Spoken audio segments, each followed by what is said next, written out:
straight punching, the cleaner shots, the better footwork, the strength of them, the grappling side of it. Look at Tyson with Andy Till. You know, he's a big rough fella. You won't want Tyson coming at you. Even though he's a boxer, he can cross over to MMA, and I think he'd be very good at it, Tyson. You will see. Watch Tyson's space. Watch them MMA boys. He's coming, fella. He's coming after this is over. Well, yeah, are you giving us the exclusive there? Tyson Fury in the MMA octagon at some stage soon? Let me tell you, when he gets rid of Deontay Wilder, Anthony Joshua, he is coming for the MMA job. He's already beat the best wrestler out there. He's coming for the MMA man as well, because he can do that, and I've seen him do it. Hello and welcome to Boxing vs MMA with me, your host, Rob Tebbutt for Boxing Social and Sport. Delighted to be joined today by Dan Hardy of the MMA world and none other than Big John Fury from the boxing world. Going to have a little bit of fun today. We're going to ask some questions and we're going to finally work out what is more difficult, boxing or MMA. Sorry guys, let's get straight down to business. The first question we've got, which takes the most skills, boxing or MMA? So we've gone boxing, MMA. Good start here, which is what we expected. John, we'll come to you first. You've said boxing is the more skilled sport. Why do you say that? Because it's a more precision thing, and the fighters are going to be that much more cleverer. You know, and the people they're facing is more elusive, and they've been trained in a way to slip and slide and avoid shots, ride punches, not take them full on. You know, so yeah, you need skill to land on a professional fighter. Without skill, you're not going to land on a professional fighter, basically. So you need skill to boxing. So there we have it from John. Dan, of course, you have disagreed. You've gone for MMA. I think this is going to be a running theme throughout the video, but that's fine. Dan, you've disagreed. Why would you say that MMA is the more skilled sport? More components to MMA. Obviously, we have the striking arts, boxing, as well as Muay Thai, elbows, kicks, knees, and punches. Then we have the wrestling, clinch work, as well as all the ground game. And there's probably 2,000 submissions in grappling as well. So there's a lot of information to take in, and to try and put all that into a very high-paced situation, it takes a lot of skill. Johnny makes a good point. You know, there's various different elements of MMA. Of course, he's mentioned there the wrestling, the Muay Thai, the various other different facets, but you're still standing firm on boxing being the highest skill. Yeah, because you've only got two hands. You can only use two hands, so you need to be a skillful man to make them operate and win. He's just mentioned a lot of other techniques. Boxers haven't got that. They've only got two hands to do what they can with, and they've got to win titles with them. And like I say, when you're boxing like Mayweather, Sugar Ray Leonard, all them greats, they was all very, very skillful men at not taking punches and giving them. So yeah, I'm still going with boxing. Okay, there we have it. I think it's going to be a running theme. But anyway, moving on. The next question, boxing or MMA, which sport produces the biggest stars? Boxing. Boxing and boxing. So we're going to come to Dan first. Of course, he's crossed the divide there and gone for boxing instead of MMA. Dan, why would you say that boxing produces the biggest stars? I just think, you know, if we think of the stars that have come out of boxing over the years, the only person comparable really is Conor McGregor, and he's kind of an anomaly in mixed martial arts. You know, he's changed the game of MMA, whereas, you know, Floyd Mayweather and all the people that have preceded him, the Roy Jones, the Mike Tysons, Lennox Lewis, I mean, we could go on and on and on of superstars that have come out of boxing. We've really only got one real superstar in MMA, and that's Conor McGregor. Why do you think that is? Do you think that's because the UFC is UFC and MMA is a slightly younger sport than boxing? Do you think that's the main reason? I think that's a part of it. You know, I think people are now just starting to understand the sport, but also, you know, the fighters are now just starting to understand how to promote themselves, and that's been around much longer in boxing. So, you know, we've seen the likes of, you know, Prince Nassim Hamed talk up a storm and sell a lot of tickets. It's taken a while for MMA to get to that stage, I feel. So, John, you've got him banging the drum for boxing there. Obviously, you've agreed with boxing. Why would you say boxing is the biggest sport? Like Dan's just said there, MMA is such a new thing. Boxing's been going for a few hundred years now, you know, so at the end of the day, even back to the bare knuckle days, but people just adhere to skill, you know, and these men, the way they move, the way they skate around the ring, the way they hold themselves, the character, the charisma of the people, you know, there's only one place you can showcase it, that's boxing, but MMA is coming up there quick and fast behind them all, and you'll see it will produce more stars because more people's viewing it. You know, it's value for money, but I do say boxing, not just because I'm a boxing hard nut, it's unequal boxing. It's a place, if you've got character, charisma and skill, the world's your oyster. Okay, so in agreement for that one. Let's see if that continues as we move on. Right, here's an interesting one. Which sport has the better refereeing or judging? Boxing or MMA? Better refereeing or judging? Boxing. Boxing? Boxing, in agreement again. John, we're going to kick off with you. Obviously, boxing over the years, or not even over the years, as recently as a few weeks ago, has some interesting decisions, shall we say. But you've gone for boxing as the better judging or the better refereeing over MMA. Why is that? I just think the judging of boxing is a lot more harder work than MMA because the punches are going faster, you know, they're from all different angles, and the referee's got an hard job to keep pace with it all. But let me tell you something, I've seen some good refereeing in MMA, they're quality. And when I say quality, they don't let men take too much stick. They know the right time to stop the fight, you know, as do the professional referees. But, you know, again, MMA's coming hard and fast for the refereeing as well because it's quality, but you do need to be a quality referee in professional boxing. That's why they have A-star referees, isn't it? In boxing, they've got to learn the job like the boxers have, and they are doing a good job. Fair play to all the good ones, you know, so yeah, there's plenty of good ones out there. But MMA, keep your eye on those boys, mate. They're good referees as well. Let me tell you this much: I know I wouldn't be killed in MMA because of their refereeing. It's cracking, good stuff. Always a bonus not to be killed. Anyway, Dan, I want to talk to you about judging and scoring in MMA. Of course, it's different to what we have over in boxing. Just to explain to us the criteria in which rounds are scored in MMA. Sure. Well, I mean, we've adopted the 10-point must system in mixed martial arts, and a lot of the judges that have crossed over to mixed martial arts from the athletic commissions in the US have got a background in boxing. So the structure of the scoring is very similar. It's effective striking and grappling, followed by aggression and octagon or cage control. The primary focus is to get the fight finished, though. So we're scoring, high impact techniques. We're scoring submissions that are very close to concluding the fight. So the favorability and the scoring is now towards the striking and the submissions as opposed to the wrestling. So we're still trying to figure out the scoring in mixed martial arts. That's been a recent adjustment of like 2017, I think it was. But it's a very difficult fight to score because you've got to have an understanding of every single range when you're judging, and that's difficult even for fighters to do. Yeah, I can imagine. But you've gone for boxing here, so you've gone for boxing as the better judging scored fights. What do you think about what John's just said there about the refereeing? Obviously a fan of the way that the referees, I guess, protect the fighters from being killed, in John's words. What would you make of those comments about the refereeing and the judging? We have great refereeing in mixed martial arts. It's very rare that you see a referee let a fight go too long. And you know, they're always held accountable by the fans and by the fighters and the coaches. It's the judging where we're behind in mixed martial arts, and that's purely an understanding thing. You know, we're a young sport. As more fighters grow towards the end of their career and retire, they'll cross over to judging and generally have a better understanding of what they're watching. Whereas now we've got a lot of people who are either jiu-jitsu or kickboxing or boxing judges that are trying to understand the other facets of the sport, and it's very difficult. Next question we have here, right, this is an interesting one. Try not to upset people who are watching this, we want them to come back, but who has the most knowledgeable fan base, boxing or MMA? Ooh, no sitting on the fence, no sitting on the fence. John? I've got to sit on the fence, you know what I'm saying, because it's a difficult one, isn't it? You know, because it's two different sports, it's what people like, isn't it? You know, you either like MMA. If you love MMA, you're not going to watch boxing, are you? And if you love boxing, you're not going to watch MMA. So it's difficult. Dan, most knowledgeable fans, boxing or MMA?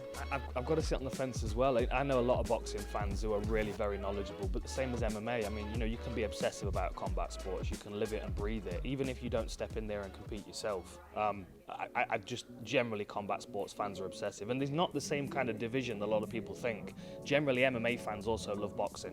If you like people being punched in the face in one sport, it's the same in the other. Okay, next question we've got coming here. I think this will raise a little bit of debate. We've spoken already about the fast rising nature of the UFC, so I want to know, in 10 years' time, what's going to be the bigger sport, MMA or boxing? Oh, okay, so we've got another disagreement. We prefer the disagreements. John, we're going to come on to you first. You've gone for boxing there as the biggest sport in 10 years' time. Why'd you say that? It's been around this long. Boxing's been around for a long, long time now. And new stars come into the game every day, charismatic stars. Everybody out there will want to box, who wants to be a fighter. And if they can get to the conventional boxing side of it first, they will do. But the MMA, like I say, is right up behind it because you get value for money. But I do say this much. All people with skill and brains and character and charisma will always go for the conventional boxing side first because it's been around longer. Dan, I'm looking forward to this one. Why would you say that MMA is going to be the biggest sport in 10 years' time? I think there are more ways to win. There's more excitement because there's more potential for the fight to be over. And the other thing as well, the main enemy of boxing is the division. You know, there are so many different promoters and different belts. It's very scattered, so it's very rare that you get two high-level fighters facing one another. And in the UFC and mixed martial arts, that's what you get, because the majority of the best fighters in the world are on the same roster. So the matchmakers can put them together on their path to the title. In boxing, it's not quite like that. And I think that is the enemy of boxing at the moment. It's not anything to do with anything else other than the division, which is brought in by the promoters. Okay, next question we've got is, which sport, MMA or boxing, puts on the biggest and best events? Biggest and best events. We've got boxing and boxing. They're back on the same page for this one. Dan, we'll come to you first. You say boxing. Why is that? Well, you know, it's established. You know, we've had massive events at Wembley Arena, you know, all the way across the US. I mean, boxing just garners a massive fan base. I mean, I was there at Maymac, and those fans were there because it was a boxing match, not because it was an MMA fight. You know, I've been to huge events with the UFC. You know, 50,000 seat arenas in Canada, same over in Australia. But generally, it's sort of a 20,000 seat arena, whereas the big fights for boxing always get more fans. John, I'm sure you'll agree with that. Tell us why. Promotional skills. There's some very good promoters out there. Frank Warren, Eddie Hearn, Sowell and Brothers are all at the top of the game, and they bring a lot to the table. Let's just say this much. Without the promoters, there'd be nothing, because the promoters do a fantastic job at what they do. They can bring a fighter through, get him noticed, and get the crowd behind him. That's what good promoters do. They can sell you, and they do a good job at that. That's why it'll always be the same way. Boxing first. Boxing first from John Fury. Okay, ahead of this weekend's bout between Jake Paul and Tyron Woodley, which you can watch on BT Sports box office, which sport has the greater transferable skills? So boxers going into MMA or MMA fighters going into the boxing ring, who stands the better chance in each other's sports?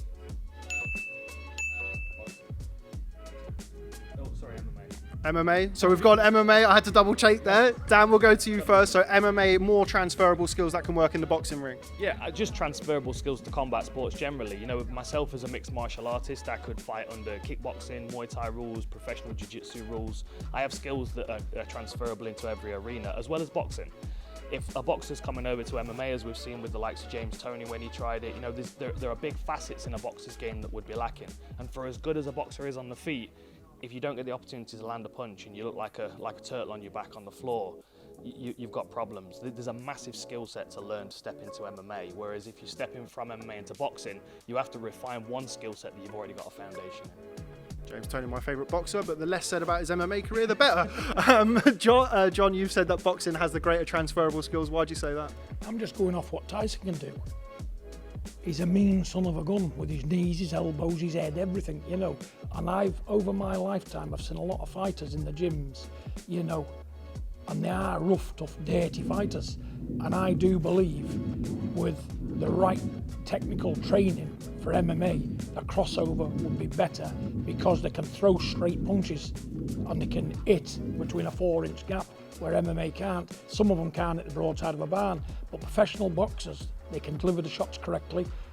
And my lads, they can use the knees, elbows, head, whatever you need to do. They're rough dudes. And I have not seen it with my own sons, I think with other people as well. So yeah, I just think the crossover, if you've got it all, if you're aggressive and you got balls like King Kong, you can do anything in any sport, especially MMA, and vice versa probably. But the straight punching, the cleaner shots, the better footwork, the strength of them, the grappling side of it. Look at Tyson with Andy Till, you know. He's a big rough fella, you won't want Tyson coming at you. Even though he's a boxer, he can cross over to MMA, and I think he'd be very good at it, Tyson. You will see. Watch Tyson's space. Watch them MMA boys. He's coming, fella. He's coming after this is over. Well, yeah, are you giving us the exclusive there? Tyson Fury in the MMA octagon at some stage soon? Let me tell you, when he gets rid of Deontay Wilder, Anthony Joshua, he is coming for the MMA job. He's already beat the best wrestler out there. He's coming for the MMA man as well, because he can do that, and I've seen him do it. Dan makes a good point there, though, about fighters when they get taken down. I've mentioned James Toney, obviously a classic fighter, a well-schooled boxer over the years. Get took down, but let me tell you something. If you're bodily strong and your balance is good and you've had the MMA training, you'll take some taking down at 19, 20 stone, believe me. And they can do a lot of damage on the way in. when you're coming to take him down, he's up with that knee, right cross, it's over. You know what I'm saying? And Tyson can put that right hand in the knee and split second timing together. And you'll see. But I'll just say, if you're big and strong and you're aggressive, you can do anything for an aggressive man. We'll bear that in mind. We're going to get through these last couple very, very quickly. We have spoken about one of the biggest names in combat sports, Eddie Hearn. So we will now talk about Dana White. Eddie Hearn or Dana White? Of course, Dana White will be the MMA side of things. You will be the boxing side of things with Eddie Hearn. Who wins in a fight? Eddie Hearn or Dana White? Dana White. I don't know. Has Eddie got any training? Has Eddie got any training at all? I mean, he's younger and fitter. There's no doubt about that. Dana maybe 15 years ago, perhaps, because he's got some hands, but I don't know about now. I think he'd gas in about 15 seconds at the moment. He's too heavily muscled, I think. Eddie looks like he's got a marathon or two in him. I'm not sure about that. John, what about you? Dana White versus Eddie Hearn. Who wins and why? Well, Dana White's had action, Eddie Hearn's had none. Eddie Hearn's a pen pusher and he's a promoter, isn't he? He's not a fighter. A man will tell you that himself, won't he? He doesn't want to get fisticuffing himself, does he? Well, listen, he's a younger man, yeah, but he's 40. You know, an older man with ability to throw punches will beat a man with no ability and younger. So that's as far as that goes. Dana White. There we go, agreeing on that one. And of course, finally, before we let you go, we've mentioned it already, Jake Paul versus Tyron Woodley this weekend, Sunday night on BT Sports Box Office. You know where we're going with this, Tyron Woodley or Jake Paul. It feels strange to have Jake Paul as the boxing side of the argument, but Jake Paul is the boxing side of the argument. Tyron Woodley for MMA. Who wins, guys? Jake Paul. Jake Paul. Jake Paul. Dan, we're going to come to you first. Obviously, Tyron Woodley, somebody you'll be very familiar with over the time that you spent in MMA. You're back in Jake Paul, YouTuber, ex-Disney kid to win. I just feel like, Tyron's coming to the end of his career. He's definitely got hands, he's got heavy hands, he's got a big punch on him. But I do think, 8 3-minute rounds with a big kid like Jake Paul, who's, confident in a very basic skill set, I think he'll be able to tie him up and make him work and make Tyron tired. If one of the 10 power punches that Tyron throws in the fight lands, then Jake Paul's got problems. But, big gloves and a wary guard, I think he might be able to stay safe. John, you've picked Jake Paul to beat Tyron Woodley. Why is that? I just think the business side of it, are they going to risk a man what's making them money? I don't think so. And like you say, the inactivity side from Tyron Woodley, but he has got a puncher's chance. And who knows, when Jake Paul's hit, he might stay hit. When he's hit with a solid shot, he might crumble and not recover, because time will tell. It'll be rough and tumble, but like I say, the business side of it, the clever people, they're not going to get it wrong. That's why I think Jake Paul will win. Not because of his ability. The other one's been inactive. He's a lot older. The other guy's got a lot more to offer than what Tyron Woodley has. So, yeah, everything points to a Jake Paul win. But you cannot write the other fella off because he's got experience, he's a strong man, he can punch, and he's obviously got those down there, what you need, or he wouldn't be getting in the ring with him. But I do say Jake Paul, purely on the business side of things, because the Americans are clever, the business side of him is clever again, so yeah, Jake Paul. Okay, there we have it. That was actually quite good. I think it was quite reserved between you. Not too much tension with the boxing and MMA chat. That was boxing versus MMA. Let us know your thoughts in the comments and tune in this Sunday night as Jake Paul faces Tyron Woodley on BT Sport Box Office.